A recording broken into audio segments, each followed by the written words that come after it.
Verbally Effective, your double E, Ina Esco here. Thank you guys so much for tuning in to yet another episode of the Verbally Effective podcast. I am super excited today. I have with me the beautiful Nia Dorsey. She is a model, an actress, an entrepreneur, a writer. She does it all. What's up, Miss Nia? How are you, beautiful? Hello, how are you? I'm great. Good. Thank you so much for being the guest today. And you know, we've all seen you on our television sets on the new season of Basketball Wives. And, you know, like I told you before we got started, I watched a recent episode and I said, oh, G don't want none of Memphis in her life. So I know you going through all that drama right now with OG. But my first question is, you know, since you've been on Basketball Wives, how has that just changed your life? Has it changed drastically or no? Well, I've always done work in the industry, so to me, this is just another stepping stone.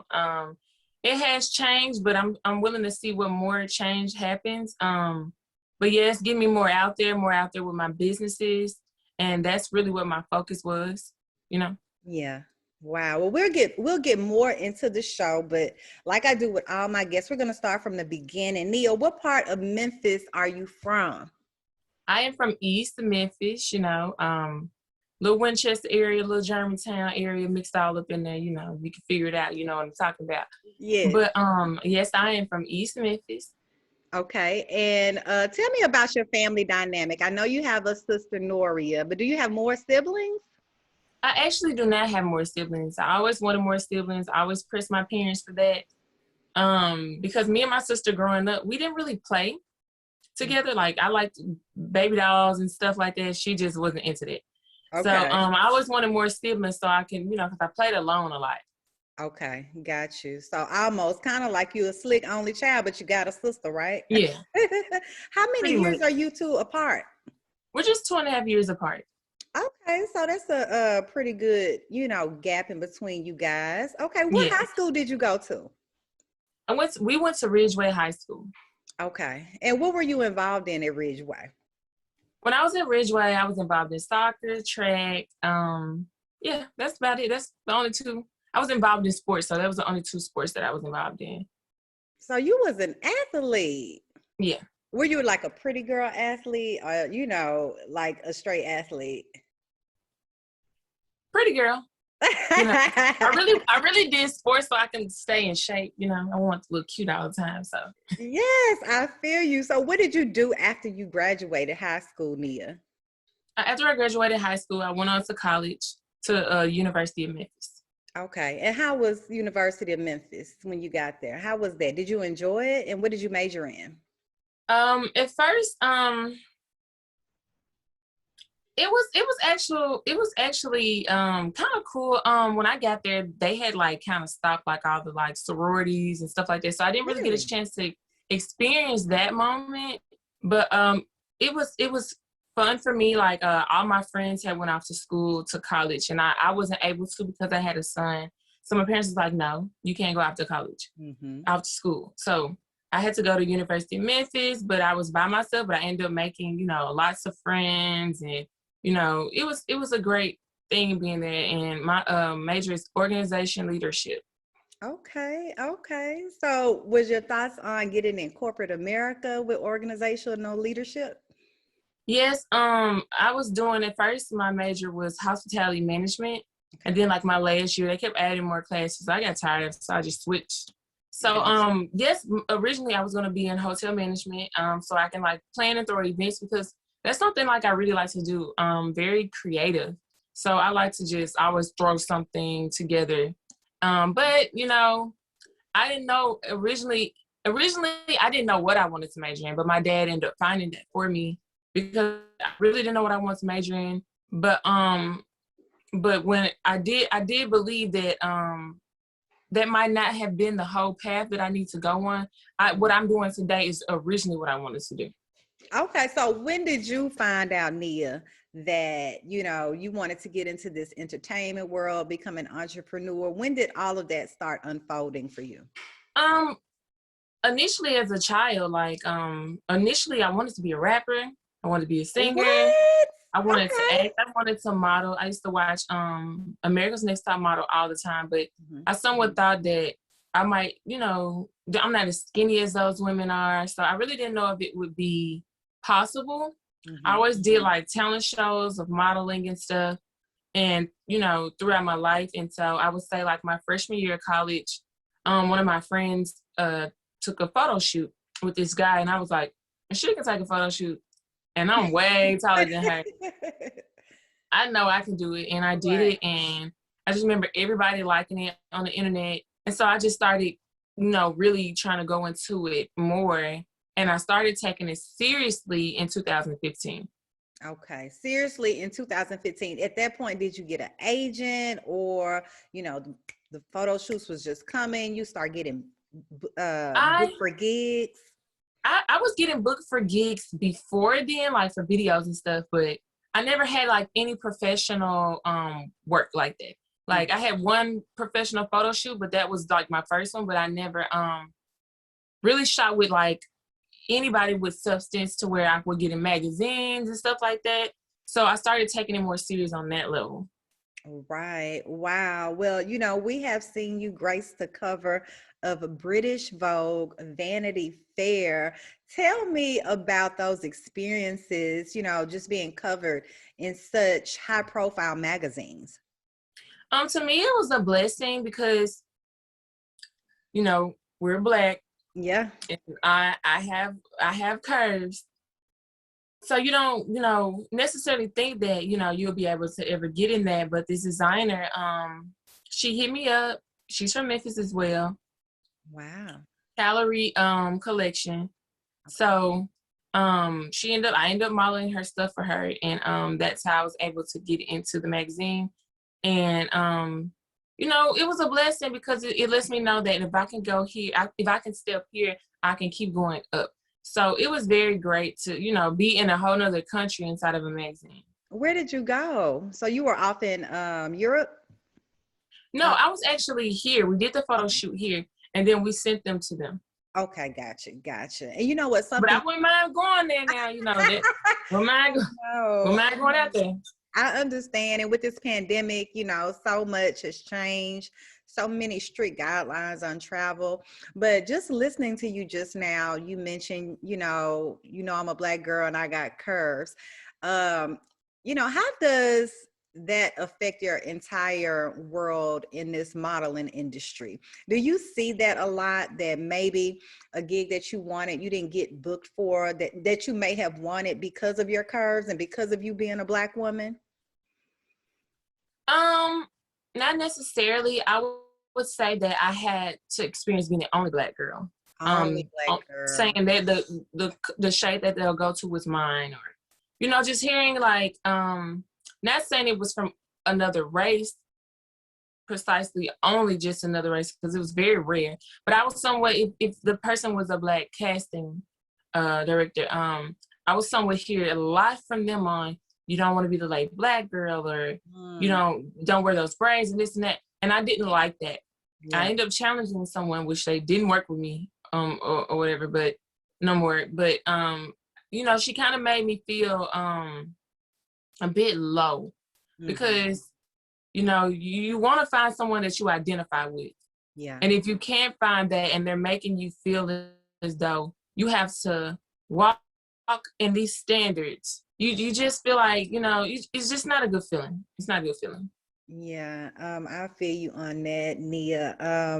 Well, let's talk about this entire basketball wives world. Like I said, I just looked at the recent episode and I have really been tuned in because, I kept hearing that you were on the new season and I was Yes. like, wow, I'm so glad Memphis can represent. And not only is it you on there, you have your sister along with you. So tell me how all of that came about, Nia.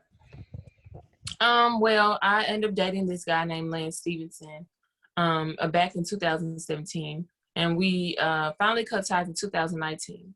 So, initially, when I was first dating him, I had got an opportunity to do the show, but I turned it down due to being just in a relationship, wanting to be loyal, wanting to just, it's like, no, kind of scared.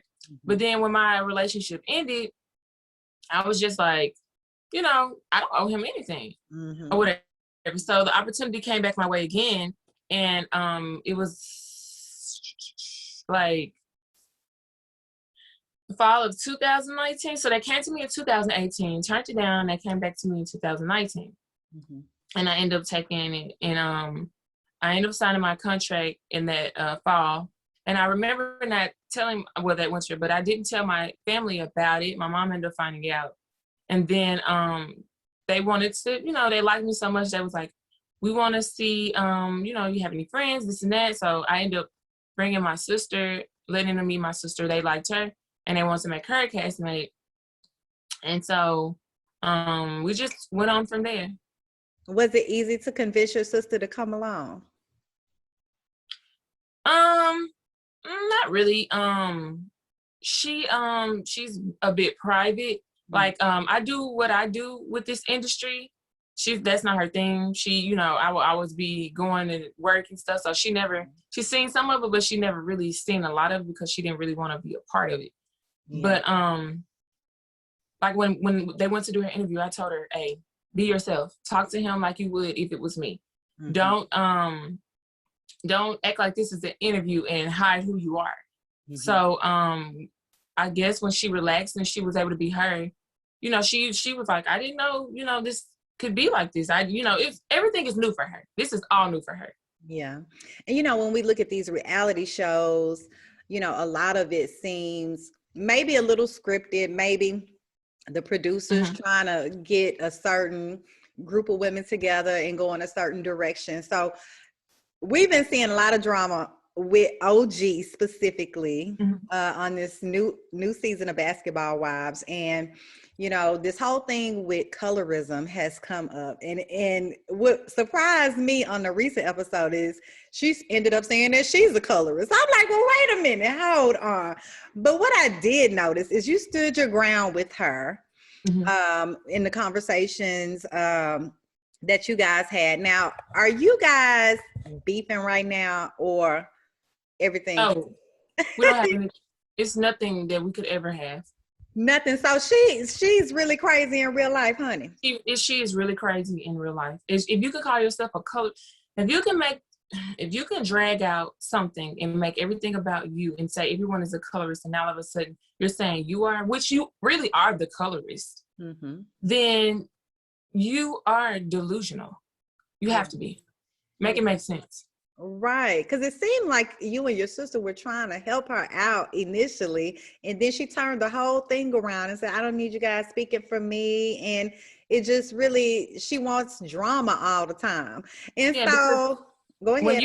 When you're unhappy within, when you have vindictive ways, manipulative ways, evil ways, you can't help yourself. You just can't. You know, something is going on wrong internally. So she's spewing all of the hatred that she has for herself out onto other people. And she wants to bring other people down because she is down. She doesn't care. She doesn't even care about herself. She's sabotaging people's careers, their lives. That you're throwing around a label to try to destroy people because that's how evil you are. Wow. When you're evil like that, you don't care what measures you go to lie and manipulate like you're making up false information on people because you're that hatred. That's crazy. And I noticed that you mentioned on the last episode that she actually reached out to you prior to this season, trying to get you to come on the reunion to start some mess. Well, okay, so 2018, I had got an opportunity to be on the show. I declined it. Lance knows. I told Lance about it. I was like, I turned this opportunity down for you or whatever. So when we parted ways, or I think it was it was within the month before we initially parted ways. I had my friend called me. I had 2 missed calls from her. Her name was the Miss Conversation Piece. She called me and I had a missed call from her. So I called her back and she was like, oh, hey, OG's right here with me. she wants to meet you. So I'm like, oh, geez, right here, man. Okay. So she gets on the phone. So she came out super nice. She was like, hey, your friend said that you dated Lance or whatever like that. She was like, I have beef with his baby moms. And I wanted to know, do you have tea on her? Because if so, I want to bring you on this reunion because I don't like that bitch or whatever like that. Because we all seen what happened last year or whatever like that. Mm-hmm. And so I was just like, when she said the reunion and we got off the phone, I just was like, contemplating. I'm like, reunion. Okay, reunion. I don't know about that. I'm just thinking about the reunion that's short. I'm coming there. That's going to make me look crazy. I remember I ended up telling Lance about it probably months later. And but I did tell his friend about it. I told my family about it. And everybody was like, hell no. Like, even his friend was like, hell no, that bitch is trying to use you. She's trying to have you come on there and look like a fucking goofy. She's trying to basically, if you was to do that, she would like, people will fucking clown you. Mm-hmm. Wow. And his friend name is Dollar. And so he can attest to that because that's the conversation we had. Even my dad was like, fuck no. Like, Daddy said what you no. shouldn't have did, he was like, what you shouldn't have did was never pass up that opportunity when it came to you the first time. Fuck no. If you gonna do some shit, you gonna be a castmate. You don't go out there and be no fucking flunky for nobody. Yeah. So I remember my friend called me again. She called me a couple more times because it was within like a month. And she was like, they asking me what you gonna do. They want to know if you gonna fly out here. First off, you're asking me to fly myself too? Like, that's crazy. So I told her no, because I'm not getting cut no check. Even the production knows this because I said this on actual camera, but they didn't hear that part. But I'm like, you're not gonna send me out and be no flunky for 2 seconds, and I'm not gonna get paid either. I would be the dumbest broad ever in life. I didn't work this hard for everything that I have to be this small for you. Right. Because you don't have no allies. So I told her no, and we left it at that. I didn't hear any more about it or anything. So that had to be like August or something like that. I don't know. Around that time. One of those months. So the opportunity came to me in September with the show. Mm-hmm. I signed my contract in November. I seen where her PR had asked for my Instagram like in October. Really don't know why. But anyways, so November I signed my contract, and then I started filming the show in February of 2020. But COVID happened, we had to shut everything down. And so we really didn't know what was gonna go on. The show really didn't know what was gonna go on. They didn't know how they were gonna move forward because California laws were restricting them from filming. So I remember when we finally figured out, the show finally figured out what they were gonna do. It was in September. They told us that we're gonna start back filming, blah, blah. In October, they end up coming to our houses, filming us or whatever like that. And they end up saying that we needed to have a Zoom call, a mandatory Zoom call before we get started to say what needs to go on because we had to quarantine before they let production come in.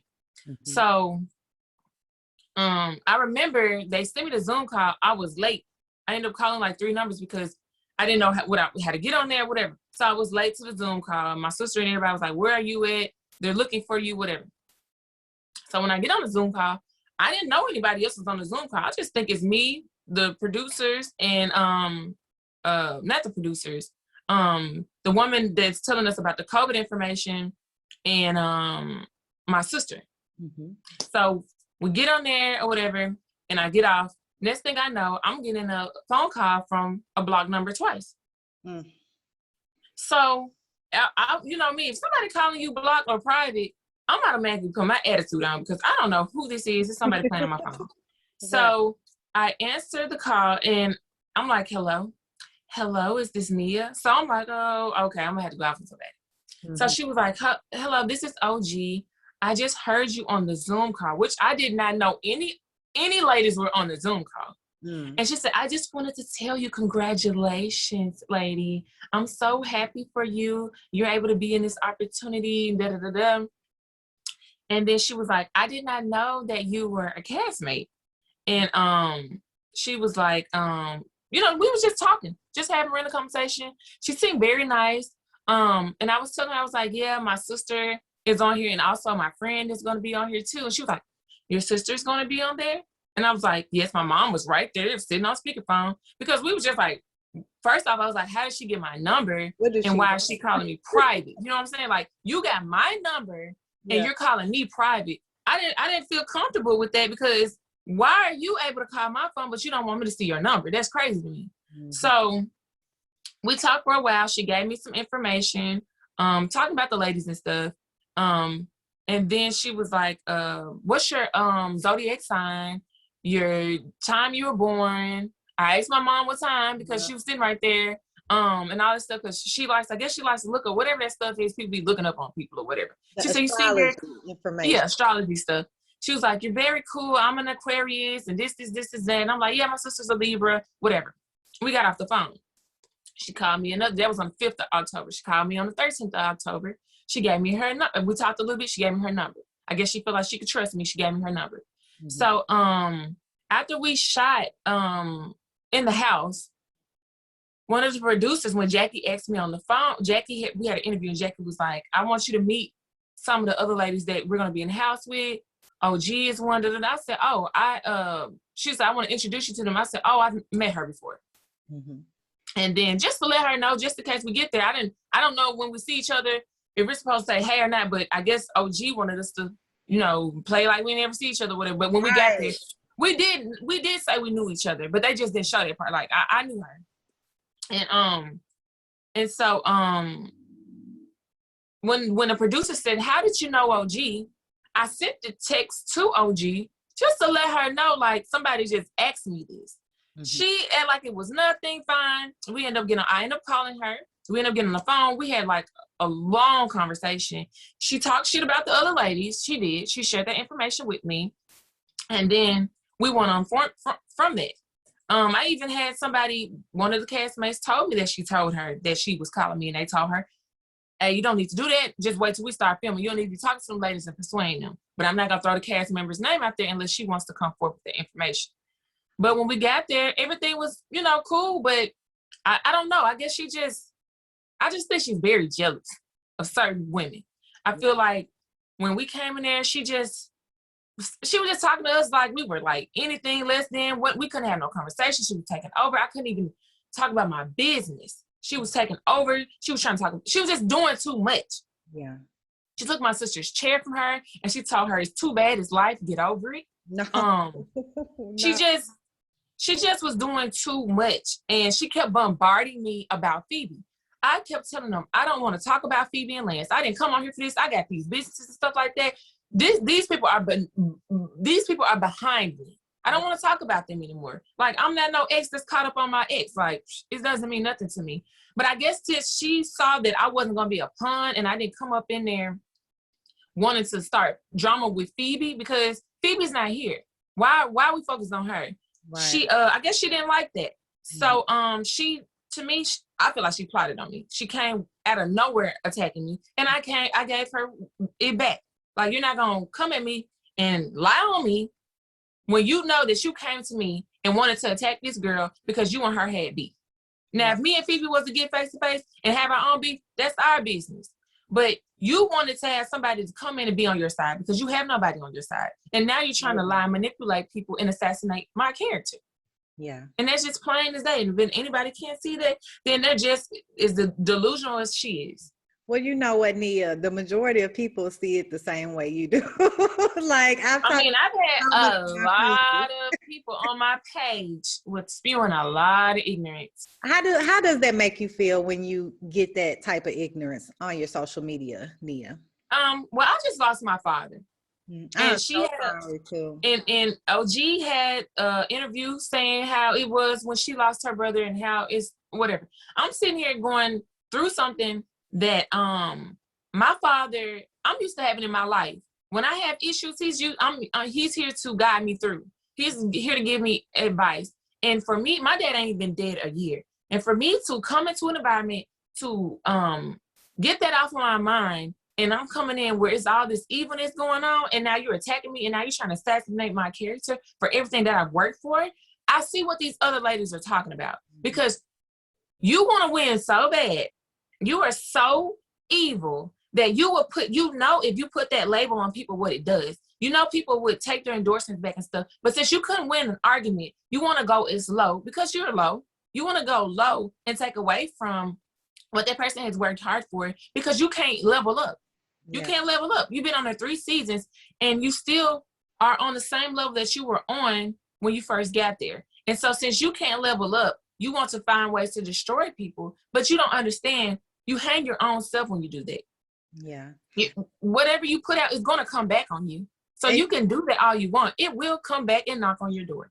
And you know what? It's amazing because she is really dragging this colorist thing out. We're so sick of hearing her talk about it. And it's sad because it's people out here that have really been affected by that, have lost their lives by that. And because you are so evil and you want to win, you're so childish that you will sit here and you will play around with and act like you're representing and trying to be the face of something because you want to win. Mm-hmm. It's people out here. She even told us she has never experienced nothing like that. And then she brought up the childhood thing. Mm-hmm. And I believe that might not even be true. But my thing is, it's people out here that are really cut from this situation and you are abusing it in your way because you want to try to damage someone. That's crazy. But you're going to have to answer to God about that.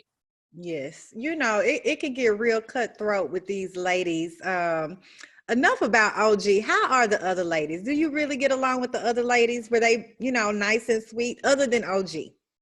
Everyone was really sweet and cool to me. I didn't get a chance to too much know the other ladies because all her drama interfered where it made it to where none of the ladies could come over. Yeah. And so we didn't get a chance to really know them.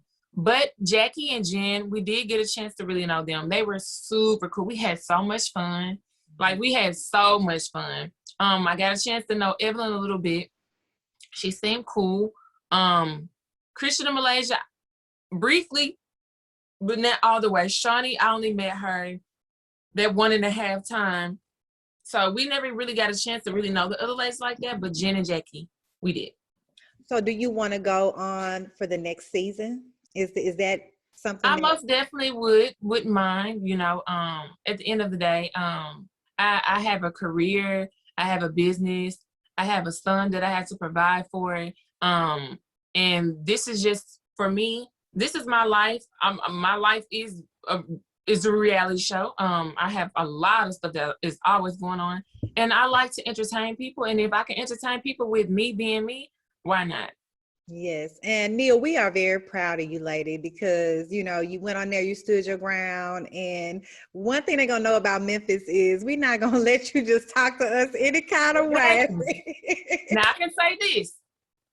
What they edited was very good because how bad that argument was. Oh, it got bad. We missed that part. It was that part out. I'm glad they showed me in a good light because that argument was so bad. You would have thought some blood was going to shed. When I say OG was silent, my friend, they didn't show. My friend that blogged, the person she was talking about, I called on the phone and she told everything that went on. When that happened, OG got silent. She couldn't say nothing else. OG has never been silent. No. She couldn't say nothing. Jackie, please listen to me. Please listen to me. She was quiet. Wow. Shut up. Well, I know you're not worried about that. Like you said, she needs the Lord. We're going to pray for her. We're going to let God handle her. We're going to let God handle her. He got to deal with. Yes, but you stood your ground and I'm proud of you. You represented well on the show. I look forward to seeing the reunion. We're not having a reunion. No, not even a virtual reunion. No. Dang. Wow. Well, I know. That's crazy. That's crazy. Because you look at these other shows, these other reality shows, they're finding ways to still move on with COVID in place. So, Oh, they probably don't have a problem with that, but it's the problem that is the problem. they must don't want to get y'all together again. I don't think it would be pretty. I don't think it would be pretty on anyone's end. Wow, that's amazing, Nia. Well, like you said, this is just a stepping stone for your careers. Let's talk about your businesses. Let's talk about that because I know you have Sweet Addiction, Coconut Swim. Am I missing any? Am I missing any businesses? Have I not mentioned one? Not of now. Those are the two. Okay, so let's talk about those. Tell me how you got started with Sweet Addiction. I got started with Sweet Addiction when I was 13 years old. I had my grandmother teach me how to make it, and I ended up making them, and I ended up taking it and making flavors in my own way. I started selling to my peers in high school, and then when I got in college, I started selling to the public. And then when I would go do my jobs out of town for modeling and stuff, I would bring some on sets. I would hit up celebrities, they would buy them from me, and I had a lot of people starting to buy them from me out of town. So I'm in the process because for years they've always been like, I'll ship some, but I want to put them into stores. Yes. So I'm looking for a manufacturer so I can eventually put them into stores. And so people out of town can be able to go just right up to the store and get what they love to, order. Yes. And with my swim line, I end up hand sewing my first swimsuit in 2015. So I used to make custom swimsuits. But to me, I feel like that takes a lot of personal time. So I started getting more swimsuits wholesale. And then I started selling those to the public, and people just love that. So as of now, me and my sister, because originally we were supposed to do it together, but she was dragging her feet. So I took off with it. And we're going to come together and expand it with pajama wear and workout gear. Yes, that would be a great way to extend the brand. So, yes. And then, you do your modeling, you can wear your own stuff and, yes. Let these ladies know what's up. Well, Nia, what's next for you? I know you done taping Basketball Wives, you have your businesses going. What's next for Nia Dorsey? I want to get into more movies. I did do a movie back in 2016, which was All Eyes on Me. It was Tupac and Biggie biopic. So I want to get into more acting. So I look forward to getting into that for the near future. Okay. And with COVID going on, how is that going to work? How has COVID changed your life overall? COVID changed my life because I like to, I'm really a homebody. I'm a Gemini, so it's like I'm over here, I want to be out, and sometimes I want to be at the house. Yeah. But it's better to be at the house when you choose to be at the house, not when you're forced. So I feel like, COVID, I was able to, get through in being with an opportunity during COVID. But it did kind of keep me where I wasn't able to travel and do what I normally would do. Like, I love to travel. And I really didn't do much of that, but just be at home. And it was kind of, torturing me. Then I lost my father to coronavirus. Yeah. And so that really changed my life. To me, I feel like it was 2020, I thought was going to be a great, wonderful year for me. And it ended up turning out to have opportunity with it. But it just showed me no matter what level of or status you are, we all were at one level at one moment when everything stopped, everybody's money stopped, everything.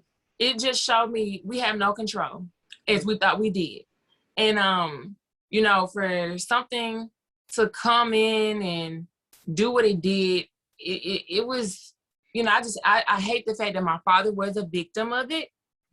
I hate the fact that a lot of people's families were victims of it. I feel like we are in America. I feel like we should have had more control over this situation. It's 2020.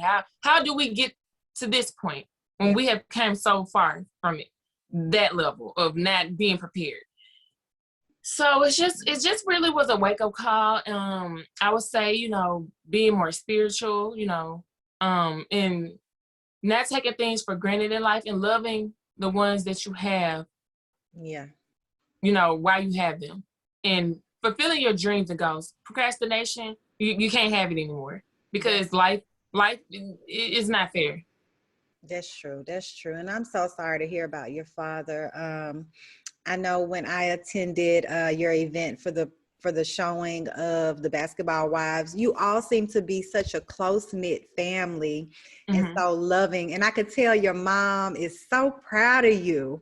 Yeah. And you know, everybody just wishes that your dad was still here. So I know you're probably still mourning as well. So I'm definitely going to keep you in my prayers, Nia. Thank you. And like I said, I'm so proud of you. How has the response been from Memphis with Memphis basketball? has been having my back, and I'm super happy about that. I love that. I feel like I just feel warm. I feel like my city, because I'm putting on for my city. You know, I work so hard to do so much outside of this city, to know, because I want it to be known outside of the city, because I want people to know, no matter how small we are, no matter if we don't have as much opportunities as we would like, we can get outside of this small city and make ourselves bigger, and they can know who we are, and we can shed light on where we are from, and that give other people the motivation here that you can do the same. So this is why I do what I do. I do what I do for myself, my son, my family, and also for my city. Yes, well, you are representing well, and I'm sure everybody gonna know who Nia Dorsey is. If they don't already know, they're gonna know soon. I want you to let everybody know how they can follow you on social media and keep up with everything that you got going on, lady. Okay, you can follow me on my main page, which is NIA DORSEY, Nia Dorsey. My business, one of my business pages, my cheesecake pages, underscore sweet addiction 1 underscore, and then my swim page is coconut swim underscore. Gotcha. Well, thank you so much, Miss Nia Dorsey. Thank you for having me. Yes, ma'am. You are like one of my big stars on Verbally Effective. So I really appreciate you for coming on today. And I wish you nothing but the best, lady. And we're going to stay tuning in to Basketball Wives and see how all this pans out, lady. I wish Thank you you. luck. You're welcome. All right, thank you. Thank you, lady. Bye-bye. Bye.